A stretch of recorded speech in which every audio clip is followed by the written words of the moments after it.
So far, there's actually a subtle problem with our methodology in dynamic programs. When we look at the particular subproblems we're dealing with, every time we've defined the subproblem in terms of the value of something. In the case of the Fibonacci's, we've defined Fn as the value of the nth number. In the case of the shortest path, d of t is the value of the shortest st path. And in the optimal subtree problem, w of r is the value of the subtree rooted at r. But really what we're interested in is not just the value of our optimal solution, but the actual optimal solution itself. It turns out that there's just a way of recovering the optimal solution given the value of it, called unraveling the recursion. We can see how unraveling the recursion works when dealing with the shortest path problem. Keep in mind that now we're interested in what the path is. We don't care about the value of the shortest st path, we care about the path itself. So we look at d of t. This stores the value of the shortest path. And the shortest path, or rather d of t, is equal to a minimum of some values. We look at all the nodes just before t, look at the shortest path to them, and then add the arc from that node to t. But now, let's suppose we're not interested in the value, but we're interested in the actual thing that achieves the minimum. v1 is the actual node that the path goes through, and we can find out which node v1 is. You can find out which of these actual nodes achieves the minimum value. After we find this node v1, we can look at the value of v1, the value of the shortest path to v1, and we can again do the same thing. We don't care about the value, we care about the object, the node just before v1, that achieves the minimum when we're computing that value. We can continue this line of reasoning all the way back until we get to s. What we can do then is formulate the path from s to t as starting with s, and then building up vk up to v1 and up to t, where all of these v's are found as the nodes that achieve the minimum in the subproblem where they're defined. What's excellent about this technique of unraveling the recursion is that all of these values, vk through v1, can be stored. We're already storing the values, so why not just store the thing that actually achieves the minimum value? If we do this, to find the path, it's only going to take order n time. All we need to do is follow a sequence of pointers back until we get back to s, and there's going to be at most n nodes on this path.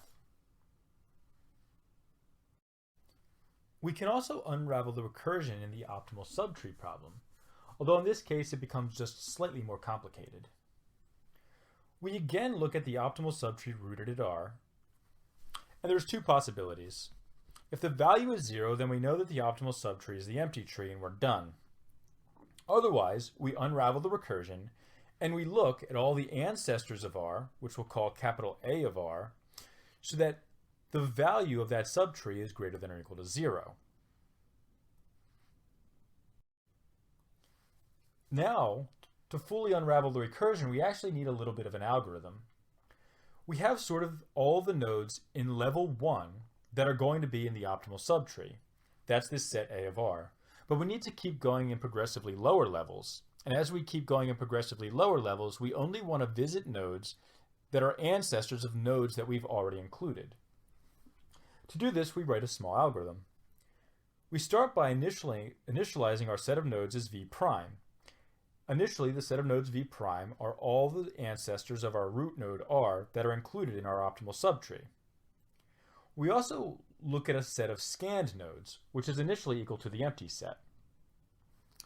And then, for every node that we have in our optimal subtree in v prime that hasn't been scanned yet, we scan it.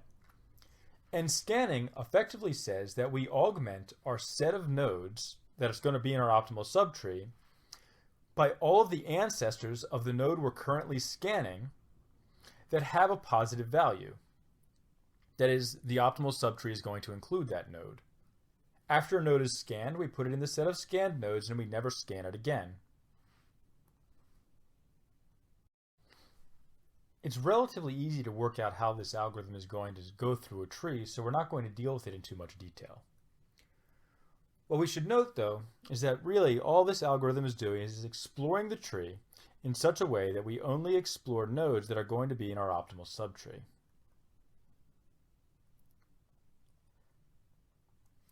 The running time of this algorithm is relatively easy. All we do is we scan nodes. Every time we scan a node, we only expend 1 unit of time, and every time we put a node inside of V prime, we expend 1 unit of time. Every node is going to go into V prime, and every node is going to be scanned. This means that for every node, we're going to do at most 2 units of work. So this takes order n time. Of course, this is only going to take order n time as long as we pre-compute AR. That is, this value can be stored as we go along the dynamic program. And this will run in linear time only if we store the values. This idea of unraveling a recursion is a powerful technique. Usually, to unravel the recursion takes no more time than the number of subproblems in our dynamic program, and so it's generally very fast, and usually faster than solving the dynamic program itself. When implementing a dynamic program in code, you should always store the objects that achieve either the minimum or maximum when computing a minimum or max, so that you can unravel the recursion and recover your optimal solution.